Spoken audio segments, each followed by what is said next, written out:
ന്യായാധിപന്മാർ അദ്ധ്യായം 1. കാനാൻ ദേശത്തെ വിജാതിയർ. ജോഷുവയുടെ മരണത്തിന് ശേഷം കാനാൻ നിവാസികളോട് യുദ്ധം ചെയ്യാൻ തങ്ങളിൽ ആരാണ് ആദ്യം പോകേണ്ടതെന്ന് ഇസ്രായേൽ ജനം കർത്താവിൻ്റെ സന്നിധിയിൽ ആരാഞ്ഞു. കർത്താവ് പറഞ്ഞു, യൂദ ആദ്യം പോകട്ടെ. ഇതാ, ഞാൻ ആ ദേശം അവനെ ഏൽപ്പിച്ചു കൊടുത്തിരിക്കുന്നു. യൂദ സഹോദരനായ ശിമെയോനോട് പറഞ്ഞു, എനിക്ക് നിശ്ചയിക്കപ്പെട്ടിരിക്കുന്ന പ്രദേശത്തേക്ക് എന്നോടുകൂടി വരിക. കാനാന്യരോട് നമുക്ക് പോരാടാം. നിനക്ക് നിശ്ചയിക്കപ്പെട്ടിരിക്കുന്ന ദേശത്തേക്ക് ഞാനും നിന്നോടുകൂടെ പോരാം. ശിമെയോൻ അവനോടുകൂടെ പുറപ്പെട്ടു. യൂദ യുദ്ധം ചെയ്തു. ദൈവം കാനാന്യരെയും പെരിസിരെയും അവരുടെ കയ്യിൽ ഏൽപ്പിച്ചു. അവർ 10,000 പേരെ ബസേക്കിൽ വെച്ച് പരാജയപ്പെടുത്തി. ബസേക്കിൽ വെച്ച് അദോണി ബസേക്കിനോട് അവർ യുദ്ധം ചെയ്തു. കാനാന്യരെയും പെരിസിരെയും പരാജയപ്പെടുത്തി. അദോണി ബസേക്ക് പലായനം ചെയ്തു. അവർ പിന്തുടർന്ന് അവനെ പിടിച്ച് കൈകാലുകളുടെ പെരുവിരലുകൾ മുറിച്ചു കളഞ്ഞു. ആദോണി ബസേക്ക് പറഞ്ഞു, കൈക്കാലുകളുടെ പെരുവിരലുകൾ ഛേദിക്കപ്പെട്ട 70 രാജാക്കന്മാർ എൻ്റെ മേശയ്ക്ക് കീഴിലെ ഇച്ഛിഷ്ടം പെറുക്കി തിന്നിരുന്നു. ഞാൻ അവരോട് ചെയ്തതുപോലെ തന്നെ ദൈവം എന്നോടും ചെയ്തിരിക്കുന്നു. അവർ അവനെ ജെറുസലേമിൽ കൊണ്ടുവന്നു. അവിടെ വെച്ച് അവൻ മരിച്ചു. യൂദ ഗോത്രക്കാർ ജെറുസലേമിനെതിരായി യുദ്ധം ചെയ്ത് അത് പിടിച്ചടക്കി അതിലെ നിവാസികളെ വാൾനിരയാക്കുകയും നഗരത്തിന് തീ വയ്ക്കുകയും ചെയ്തു. അതിനുശേഷം യൂദ ഗോത്രം നെഗബിൽ മലയോരങ്ങളിലും താഴ്വരകളിലും താമസിച്ചിരുന്ന കാനാന്യരോട് യുദ്ധം ചെയ്യാൻ പുറപ്പെട്ടു. ഹെബ്രോണിൽ താമസിച്ചിരുന്ന കാനാന്യരോട് അവർ യുദ്ധം ചെയ്തു. ഹെബ്രോൺ പണ്ട് കിരിയാത്ത് അർബ എന്നാണ് അറിയപ്പെട്ടിരുന്നത്. അവർ ഷെഷായി, അഹിമാൻ, തന്മായി എന്നിവരെ പരാജയപ്പെടുത്തി. പിന്നീട് അവർ ദബീർ ദേശക്കാരോട് യുദ്ധം ചെയ്തു. ദബീറിൻ്റെ പഴയ പേര് കിരിയാത്ത് സേഫർ എന്നായിരുന്നു. കാലെബ് പറഞ്ഞു, കിരിയാത്ത് സേഫർ ആക്രമിച്ച് കീഴടക്കുന്നവനെ ഞാൻ എൻ്റെ മകൾ അക്സായെ ഭാര്യയായി നൽകും. കാലെബിൻ്റെ ഇളയ സഹോദരനായ കെനാസിൻ്റെ പുത്രൻ ഒത്നിയേൽ ദേശം പിടിച്ചടക്കി. കാലെബ് അക്സായെ അവന് ഭാര്യയായി കൊടുക്കുകയും ചെയ്തു. അവൾ ഒത്നിയേലിൻ്റെ അടുത്ത് ചെന്ന് തൻ്റെ പിതാവിനോട് ഒരു വയൽ ആവശ്യപ്പെടാൻ അവനെ നിർബന്ധിച്ചു. അവൾ കഴുതപ്പുറത്ത് നിന്ന് ഇറങ്ങവേ കാലെബ് അവളോട് ചോദിച്ചു, നീ എന്താണ് ആഗ്രഹിക്കുന്നത്? അവൾ പറഞ്ഞു, എനിക്കൊരു സമ്മാനം തരിക.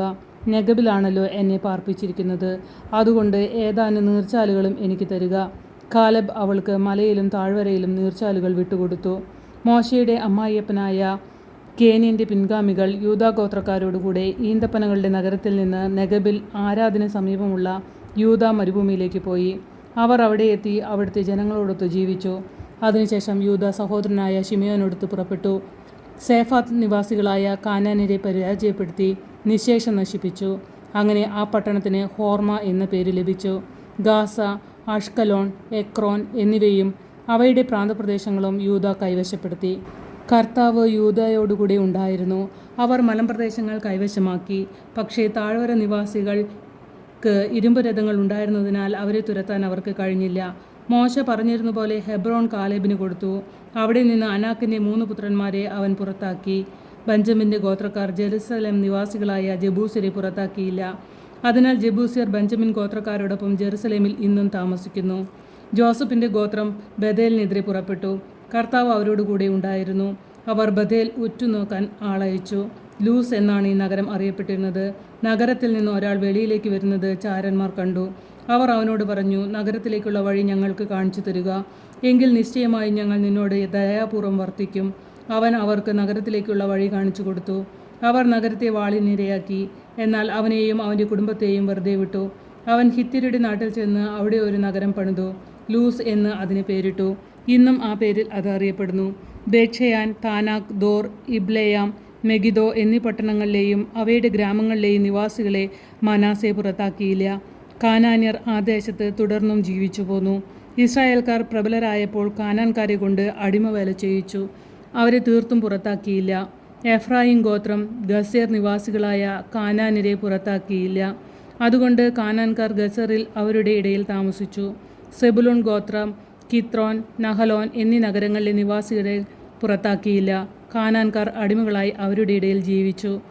അക്കോ, സീദോൻ, അഹലാബ്, അക്സിബ്, ഹെർബ, അഫിക്, റഹോ ഇവിടങ്ങളിലെ നിവാസികളെ ആഷേർ പുറത്താക്കിയില്ല. അങ്ങനെ ആഷേർ ഗോത്രക്കാർ തെദാശവാസികളായ കാനാന്യരുടെ ഇടയിൽ ജീവിച്ചു.